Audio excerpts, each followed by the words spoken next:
Selengkapnya soal insiden pembubaran dan perusakan aktivitas rumah doa di Padang, Sumatera Barat, kita akan perbincangkan bersama Menteri Agama Republik Indonesia Nasaruddin Umar. Assalamualaikum, Pak Menteri. Waalaikumsalam warahmatullahi wabarakatuh. Salam Baik. sejahtera untuk kita semuanya. Terima kasih Pak Menteri sudah bergabung bersama kami di Sapa Indonesia Malam. Pak Menak, bagaimana mengedukasi warga? Ini kan bukan pertama kali terjadi sebetulnya ya, dan ini terjadi lagi di Padang begitu. Kalau dari Kementerian Agama, bagaimana mengedukasi warga dan solusi atas insiden pembubaran ini yang kabarnya juga Kementerian Agama sudah mengirim tim ke sana ya Pak Menak ya? Ya. Baik, pertama-tama saya ingin mengucapkan dulu rasa concern kami ya, keprihatinan kami akan kejadian seperti tadi yang bisa diberitakan ya. Sesungguhnya saya sependapat dengan apa yang disampaikan tadi oleh Pak Fauzi Bahar ya, sahabat saya ya, bahwa sebetulnya ini adalah dipicu oleh kesalahpahaman. Cuma itu bersentuhan dengan masalah agama. Kesalahpahaman ini juga bisa bersentuhan dengan adat, bisa juga bersentuhan dengan kepentingan politik, ekonomi, dan sebagainya. Ini kebetulan sedikit bersentuhannya dengan masalah agama. Jadi masalah kesalahpahaman ini perlu menjadi objek perhatian kita bersama, khususnya menyangkut masalah keagamaan ini, karena inilah sebabnya mengapa kami di Kementerian Agama ini memperkenalkan suatu model pendekatan baru yang ke depan. Dengan pendekatan ini insya Allah mudah-mudahan akan mengeliminir peristiwa-peristiwa yang seperti ini di masa akan datang. Apa yang kami silakan dengan kurikulum cinta. Kalau kita bicara tentang agama ada 3 dimensi. Dimensi yang paling dalam itu sebetulnya adalah aspek teologi. Ya, artikulasi teologi itu nanti muncul apa yang disebut dengan logos ya. Dari logos itu nanti turunannya adalah menjadi biasa kita sebutkan dengan ethos ya. Ethos itu sama dengan nanti habitnya. Nah, kalau kita bicara tentang agama, ketiga dimensi ini harus disentuh. Nah, selama ini kita hanya menyentuh persoalan-persoalan hilirnya. Kita tidak mencoba untuk menciptakan suatu kondisi bagaimana menyelesaikan faktor hulunya. Oke. Disinilah sebagai Menteri Agama baru ya, kami mencoba untuk memperkenalkan suatu konsep kurikulum kurikulum baru yang disebut dengan cinta kurikulum tadi ya, cinta. Pak. Ya. Iya. Baik. Jadi begini, dalam mengajarkan agama tidak boleh kita menekankan pertentangan perbedaan antara satu agama dengan agama yang lain. Semua agama itu mengajarkan cinta, dan inti dari semua agama itu adalah cinta. Nah, jadi kalau kita memperkenalkan agama tetapi menekankan aspek kebencian terhadap orang lain, itu sesungguhnya bukan mengajarkan intisari agama, bahkan mungkin bisa dikatakan kebalikan agama itu sendiri. Saya bisa bayangkan kalau kita berangkat dari persepsi yang sama bahwa semua manusia itu dalam pandangan agama Islam ya, saya kira agama lain juga sama. Walaqad karramna bani Adam, Allah memuliakan semua anak cucu Adam. Siapapun merasa anak cucu Adam itu harus dimuliakan ya kan. Nah, misunderstanding ini seringkali muncul itu karena sosialisasi pemahaman ajaran agama yang universal ini kurang. Dan yang kedua juga sosialisasi peraturan-peraturan perundang-undangan kita ini juga kurang ditingkatkan. Dan itu yang akan ditekankan oleh Kementerian Agama ya, Pak Menteri ya. Baik, Pak Menteri, mengingat tadi pernyataan dari Ketua Lembaga Kerapatan Adat Alam Minangkabau, Pak Fauzi Bahar juga mengatakan bahwa pembubaran perusakan rumah doa milik Jemaat Gereja Kristen Setia Indonesia ini tidak mengatasnamakan agama apapun dan adat manapun, dan akan mendorong hal ini atau masalah ini ke ranah pidana. Apakah Kementerian Agama juga mendorong ke ranah pidana sebelum juga di luar itu juga melakukan pembinaan begitu? Iya, apapun yang namanya pidana itu kan harus diselesaikan secara hukum ya kan. Tidak boleh ada warga negara yang korban, dan siapapun menyebabkan pengorbanan itu ya mesti harus dilakukan tindakan ya. Makanya itu kita harus waspada dalam setiap tindakan ya. Jangan sampai nanti kita hanya karena dipicu oleh suatu emosi atau kesalahpahaman sehingga kita nanti tidak terkontrol, akibatnya nanti juga ada penyesalan. Seperti tadi, sesungguhnya itu ada misunderstanding betul. Begini, saya ingin juga menyampaikan ya kepada para halayak bahwa kami di Kementerian Agama menyaksikan banyak sekali sekolah-sekolah sekarang ini tidak punya guru agama. Apakah itu guru agama Islam, guru agama Kristen, ya Katolik maupun Yahudi, Konghucu, semua kita sekarang ini tidak cukup anggaran Kementerian Agama itu untuk mengangkat guru-guru agama, dan memang tidak ada kuotanya untuk menambah itu ya. Maka itu cara untuk mengatasi persoalan anak didik kita supaya belajar agama.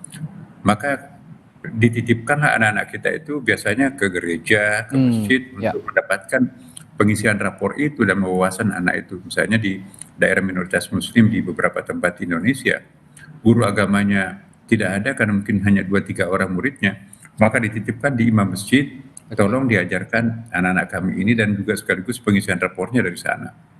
Ini Pak Menteri, langkah darurat yang kami lakukan untuk itu. Nah, teman-teman kita juga di Kristen melakukan hal yang sama. Kalau dilakukan di gereja tertentu, apalagi Kristen kan denominasinya lebih dari satu ya. Betul.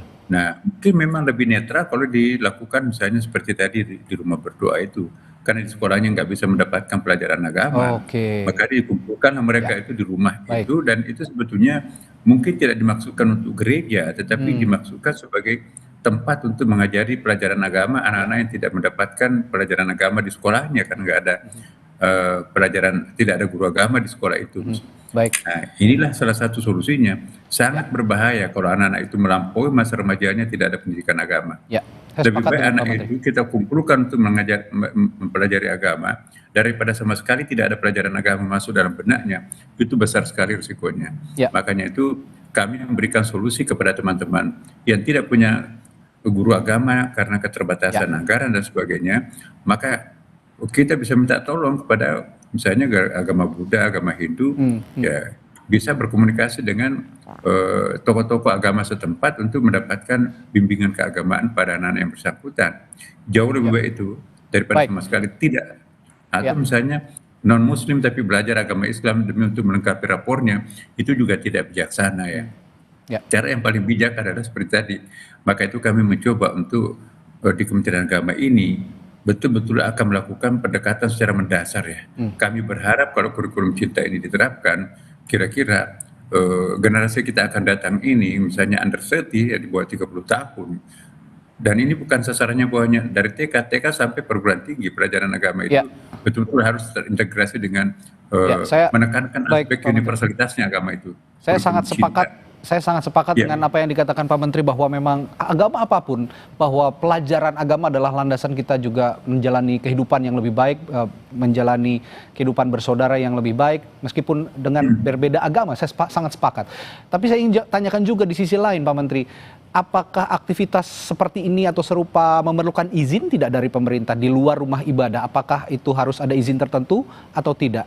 Jika memang ada izin, seperti apa yang akan diakses oleh Kementerian Agama, izin-izin yang dikeluarkan itu, Pak Menteri? Iya, saya kok cenderung pendekatannya lebih kepada sosiologis ya. Di banyak tempat ya, di banyak tempat di Indonesia ini, pendekatan sosiologisnya sangat penting. Misalnya, kalau nuwun ya Pak, ini kami tidak punya guru agama, kami akan mendidikan anak-anak kami. Intinya komunikasi ya Pak Menteri ya? Komunikasi, masalah komunikasi ini ya. Sama juga misalnya, bukan saja di Indonesia Mas, tapi di luar negeri pun juga ya. Ya, contohnya ini anak saya dulu di Amerika ya, diberikan izin oleh sekolah untuk belajar agama di masjid. Nah ini kami pola ini kami tiru ya. Jadi anak-anak yang daripada tidak belajar agama, lebih baik kita titipkan ke gereja supaya mendapatkan wawasan di gereja itu, dan kita kerjasama dengan pihak gereja. Jauh lebih baik anak itu dikumpulkan dalam satu tempat untuk mempelajari agama daripada nongkrong di satu tempat yang berbahaya, terlarang, mengganggu orang lain, itu tidak memberikan pencerahan. Jadi mari kita bersama-sama membuka pintu dada kita masing-masing untuk mengerti. Lebih baik anak itu berkumpul untuk mendapatkan pencerahan keagamaan apapun agamanya, daripada liar kemana-mana tanpa belajar agama, dan itu bisa menjadi kejahatan di jalanan dan seterusnya. Makin dalam orang mempelajari agamanya, makin tenang Indonesia, Mas. Ini keyakinan kami. Artinya kalau nanti ke depannya untuk membina warga agar insiden ini tidak terulang, Pak Menteri tadi mengatakan ada kurikulum cinta yang melakukan pendekatan dengan cara sosiologis dibandingkan juga alih-alih akan ada izin dan segala macamnya. Komunikasi lebih penting dibandingkan hal apapun dalam kehidupan beragama, begitu ya Pak Menteri ya?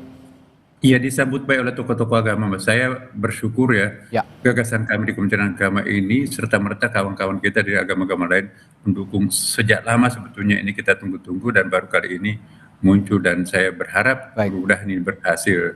Dan siapa sih di Indonesia, nggak ada orang lain, kita sama-sama warga bangsa Indonesia kok. Hmm, Jadi hanya misunderstanding saja ini. ya. Kalau kita sudah bersentuhan secara sosiologis, maka otomatis nanti itu juga perbedaan agama itu kan dia nggak jadi soal. Agama apapun juga, semua mengajarkan toleransi ya. Apalagi dalam Islam ya kan, Nabi Muhammad SAW itu betul-betul itu luar biasa itu.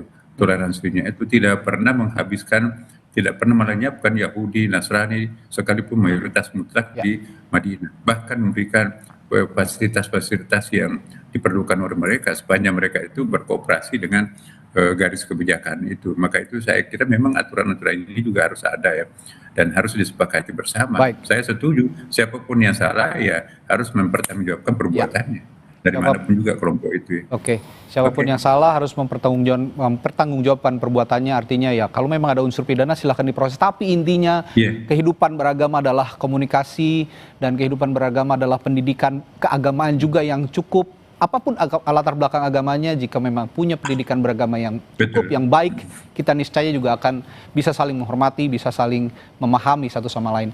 Begitu ya Pak Menteri. Baik, terima kasih Benar. Pak Menteri Ya, terima Agama. kasih. Pak